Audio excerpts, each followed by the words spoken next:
नंतर तुम्हा सगळ्यांचं पुन्हा एकदा बोलते तारेमध्ये स्वागत. आपण गप्पा मारतोय पूजा सावंतशी.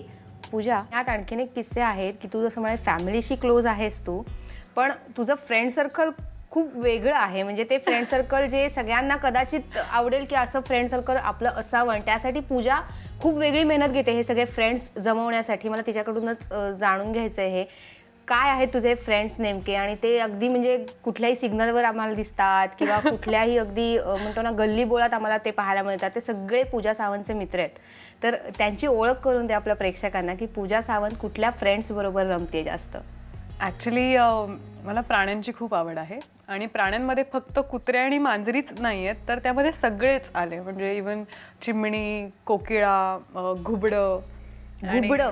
हो, घुबडं मला खूप आवडतो. घुबड मला खूप आवडतं आणि मला असं खूप इच्छा आहे की मला त्याला एकदा तरी असं पाळायचं आहे किंवा हात लावायचा आहे त्याला, त्याचे गाल ओढायचे. ॲक्च्युली पण हो, मला प्राणी खूप आवडतात. इनफॅक्ट त्यांना हेल्प करणं खूप आवडतं. आणि आय डोंट नो काय कोइन्सिडन्स आहे की काही माणसं जशी ब्लेस्ड असतात तसं आहे माझ्या आणि माझ्या बहिणीच्या बाबतीत. जखमी झालेला कुठलाही कुत्रा किंवा मांजर आमच्यासमोरच येतात किंवा कुठल्याही पक्षाला काही जखम झाली तर ते आमच्यासमोरच पडतात. इतके काही कोइन्सिडन्सेस आहेत, असंख्य आहेत. आणि मग त्यांना मी बरं करते, घरी ठेवते, त्यांना खाऊ पिऊ घालते. ते व्यवस्थित झाले की मी त्यांना सोडून देते, मी त्यांना ठेवत नाही. सो ह्याच्यात मी बऱ्यापैकी रमते गं आणि मला खूप बरं वाटतं. इनफॅक्ट आमच्या कॉलनीतले जे स्ट्रीट डॉग्स आहेत, फक्त कॉलनीतले नाही, सगळ्या स्ट्रीट डॉगसाठी माझ्या गाडीत कुत्र्यांचं फूड आहे का मांजरांचं फूड आहे. माझ्या बहिणीच्या बॅगेत सतत पेडिग्री आणि असतं. सो असं आहे थोडक्यात. पण मग धमाल किस्से असतील ना तुझे, म्हणजे इतके वर्ष तू हे करतेस आणि खूप मनापासून करतेस त्यांच्यासाठी, तर यात काहीतरी छान छान अनुभव पण तुला आले असतील आत्तापर्यंत. खूप अनुभव आहेत. एकदा तर मी ड्राईव्ह करत होते आणि मी सिग्नलला थांबले असताना माझ्या राईट साईडला दिसलं एक चिवचं पिल्लू होतं सिग्नलला तिकडे, आणि त्याचे आईवडील वर होते आणि कावळेही होते त्याला टोचण्यासाठी. सो मी उतरले, मी त्या चिवच्या पिल्लूला घेतलं. इतक्यात तो सिग्नल सुटला होता, त्यामुळे मागून हे हॉर्न्स वगैरे मला बोलतायत वगैरे. त्यांना वाटलं मुलगी ड्राईव्ह करते, काहीतरी स्टुपिडिटी करत असेल. मी इग्नोर करते. मी त्या पिल्लूला घेतलं, माझ्या हातात होतं, गाडी बाजूला लावली, माझ्या स्टेअरिंगवर त्या पिल्लाला ठेवलं. माझ्याकडे अजूनही तो व्हिडिओ आहे, मी दाखवते तुला. ते पिल्लू स्टेअरिंगवर बसलंय आणि मी त्याला ना पाणी पाजते. ते माझ्याकडे बघत असं पाणी पितंय चोचेने, माझ्याकडे परत बघते, थोडं परत पाणी परत पितंय. आणि असं करता करता ते माझ्याकडे होतं. 2-3 दिवस होतं. त्याला घरी मी उडायला शिकवलं. व्यवस्थित उडायला लागल्यानंतर आय रिलीज्ड हिम. सो अजून पण असे किस्से आहेत. म्हणजे हा थोडा वियर्ड किस्सा आहे, पण आमच्या कॉलनीच्या इथे थोडं जंगल आहे ना, तर तिकडे काही मुलं ना मोठे सरडे असतात माहिती आहे तुला, काट्यांचे सरडे मोठे आणि कलरफुल, ते आमच्या इथे प्रचंड आहेत. तर काही मुलं ना सरडे पकडत होती. त्यावेळेस मी आणि माझी बहीण होतो सोबत, आणि त्याच्याकडे मोठी बॉटल होती प्लास्टिकची. आणि तेव्हा मी नीट निरखून पाहिलं तर त्यांनी अर्ध्याहून जास्त सरडे त्यात भरले होते पकडून. आणि माझ्या बहिणीने त्याला कॉलर पकडली आणि मी बॉटल खेचून घेतली. ती मला पळून गेली. मी पोलिसांचं आणि नाव घेतलं, ती मला पळून गेली. बरं, रस्त्यावर आम्ही दोघीच आता काय करायचं. सो मी ती बॉटल कापली. नाही सॉरी, माझ्याकडे तेव्हा काही नव्हतं. मी ती बॉटल वाकडी केली. मी आणि माझ्या बहिणीने एका सरड्याला ना बिचारायला बाहेर काढलं. इतक्यात कोणीतरी आलं ब्लेड घेऊन. बाकीच्यांना मग ते बॉटल कापून सरडे ते असे पटकन गेले.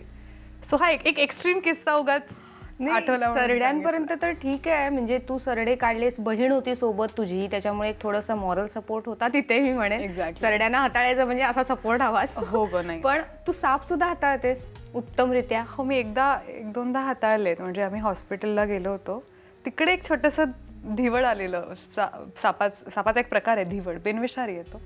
ते सगळे घाबरत होते आणि आपल्याकडे फार चुकीची समजूत आहे की साप दिसला की त्याला मारतात ग सरळ.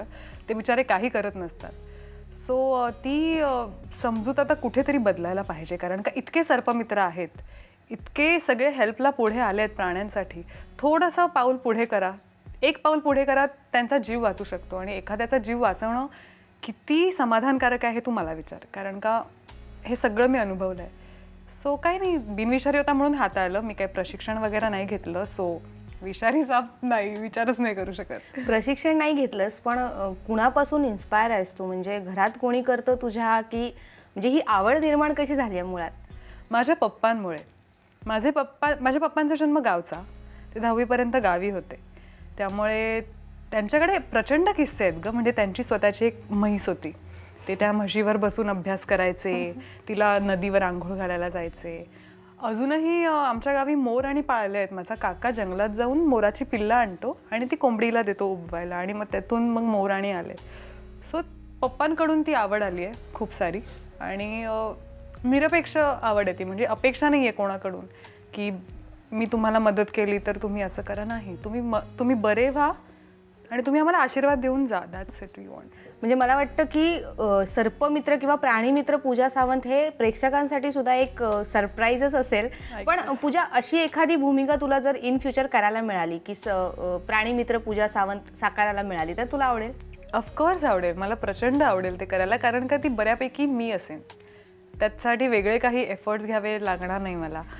इवन आय रिमेंबर मी एक फिल्म केली होती मध्ये, ती काही कारणास्तव रिलीज नाही होऊ शकली, पण तिथे आम्ही गावी शूट करत होतो आणि रात्रीचा सीन होता, पाऊस जस्ट पडला होता, त्यामुळे प्रचंड पाखरं होती आणि लाईटसमोर पाखरं येतात बऱ्याचदा. सो मी शॉटला उभे होते आणि ती पाखरं कानात, माझ्या ड्रेसमध्ये, आणि ती व्यवस्थित फिरत होती माझ्यात. आणि हे सगळे, आणि मी माझ्यात आहे, कारण का I use to enjoy that, कारण का मला हर्ट नाही करायचं आहे कुठल्याही पाखराला. सो मी त्यांना अलगद अशी घेऊन टाकायचे. सो विवेक गोरे डिरेक्टर होते, ते म्हणाले, पूजा थँक गॉड मी तुला घेतलं या फिल्ममध्ये, ह्या जागी दुसरी कोणी नटी असती तर इतक्यात व्हॅनिटीमध्ये पळून गेली असती. सो मला आवडेल असं काही करायला. नाही, खरंच. आणि भविष्यात तुला ही भूमिका साकारायला मिळू दे यासाठी माझ्यासुद्धा तुला शुभेच्छा, कारण तशी पूजा सावंत पाहायला आम्हालाही आवडेल. Thank you so much. पूजा, तुझ्या या प्रवासाबद्दल आपण अजून खूप काही जाणून घेणार आहोत, मात्र वेळ झाली आहे थोडंसं थांबण्याची. घेऊया एक छोटीशी विश्रांती.